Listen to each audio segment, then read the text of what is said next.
What's up YouTube, Dylan here, bringing you a quick Kubota tutorial today.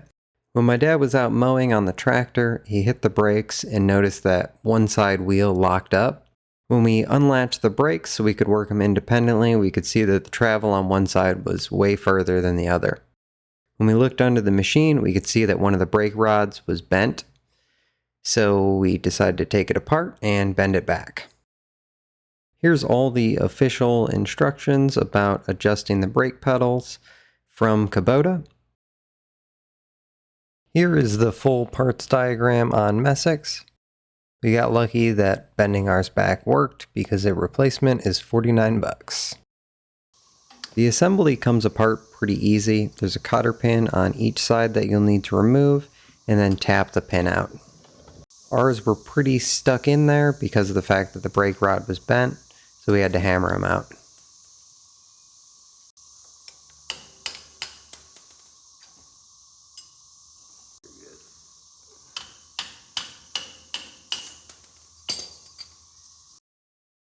Once we had it off, we could see the damage. The U-shaped clevis at the end was a little bit mangled and the brake rod was decently bent. Luckily, it was pretty soft, so we just pinched it in the vise and gave it a yank by hand until it was pretty straight.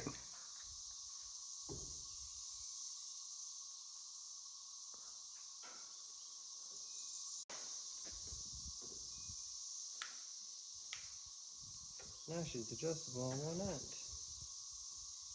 That first bend got it pretty straight, but here we rotate at 90 in the vise and you can see that it's still wonky the other direction. So that side needed to be pulled straight as well.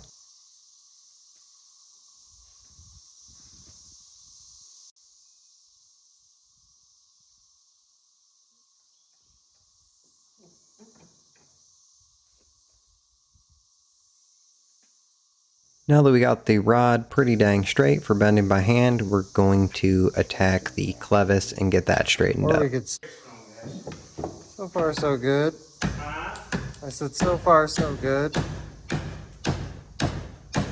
There wasn't a lot of technique to this part. We just hit it with a hammer until it got it straightish. And some cold forging. Oh, a little too much forge. Grab the pin. Oh, that looks pretty good. Pin it.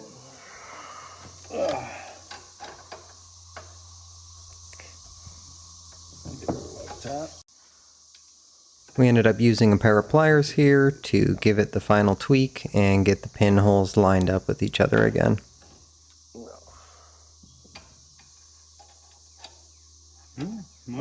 Now that our brake rod is back close to straight, we can reinstall it. Push both of the pins back through their respective holes, then put the washers back on, and then the cotter pins.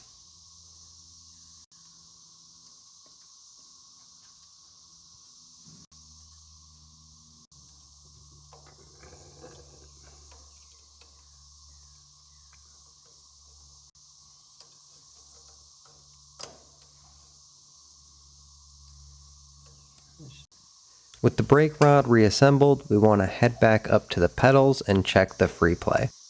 You want to make sure that they're detached and that both pedals have the same amount of travel before the brakes start to engage. Per the manual, this should be 15 to 20 millimeters or about 3/4 of an inch of free play. If you do need to adjust the free play, you break the lock nut free on this side and then use an adjustable wrench to turn it. It works like a turnbuckle. Now that we've adjusted our brakes to be nice and even, we're going to lock them back together and then go test them on a hill. Nick put the tractor into neutral on this little downhill and then rolled and hit the brakes. They are now nice and even, so problem solved. That's all for this one. We'll see you next time our equipment breaks.